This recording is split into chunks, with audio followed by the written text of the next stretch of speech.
Thank you, Chair. Thank you, witnesses, for being here today. You, as the CEOs of major grocery chains, have an oligopoly with only 5 companies controlling 80% of grocery stores in Canada.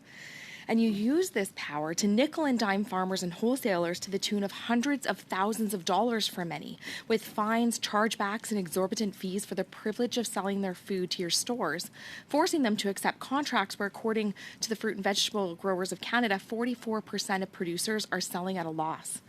And the world is worried about food security right now, and Canada has an abundance of land to grow fresh food to feed the world.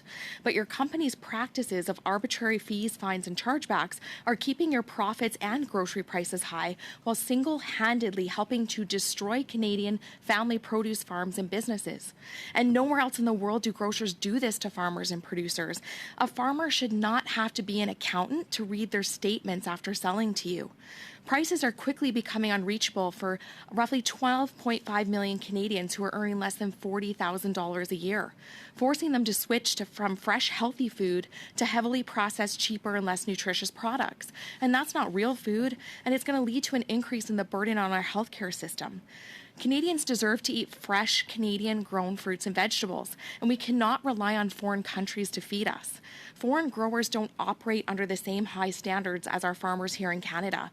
And as someone who's been in the produce business, it's concerning knowing that the prices in store are inflated far beyond the costs of what a farmer is being paid to grow and then deliver to your distribution centers.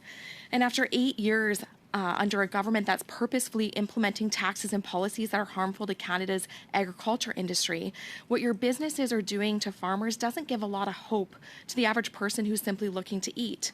And farmers' selling prices are going down while grocers are piling on fees and penalties, and consumer prices are going up in stores. So, gentlemen, I'd like to ask you, can you look farm families in the eyes right now? Because I know a lot of them are watching right now, and tell them that you're not pushing family produce farms out of business in this country?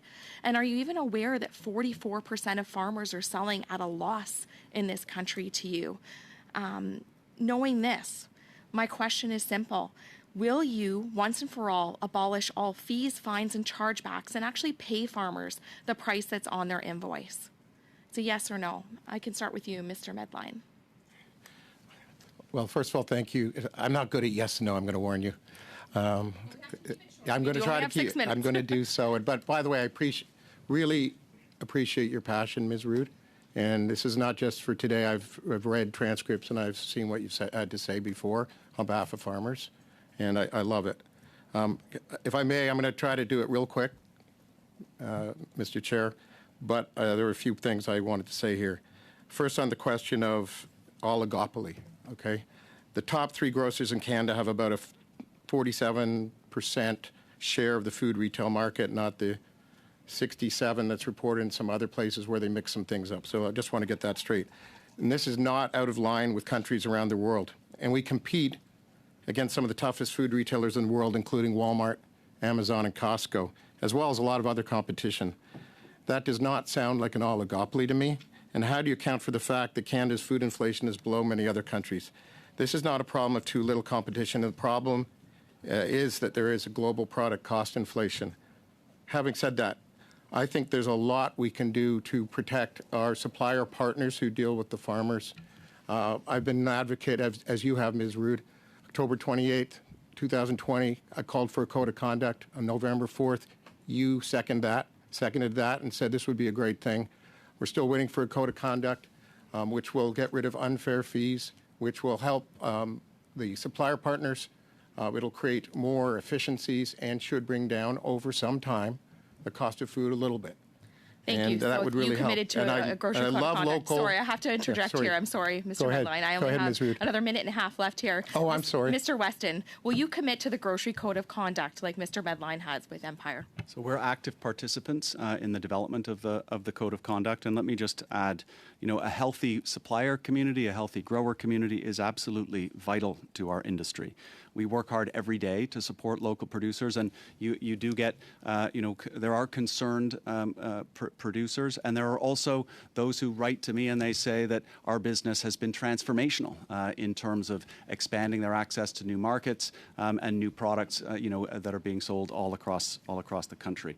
We also have to strike the right balance between what we pay our growers, what we pay our suppliers, and ultimately, the food prices that we charge our customers. Our job is to negotiate the best possible price, and then to pass that through to consumers. So we do our very, very best, to strike the right balance. We have a very sophisticated process that we use to assess whether cost of goods increases are justified or unjustified. We push back on those that we believe are opportunistic, and we fully accept and push through those that are credible and realistic.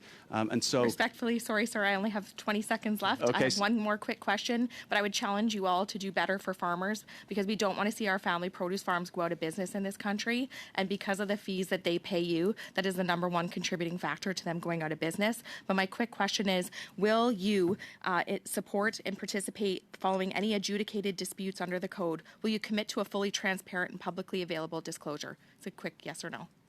we're certainly committed to developing an effective code that's fair and balanced on all sides. Mr. Medline? Now, you know where I stand on this, Ms. Rood. Thank you.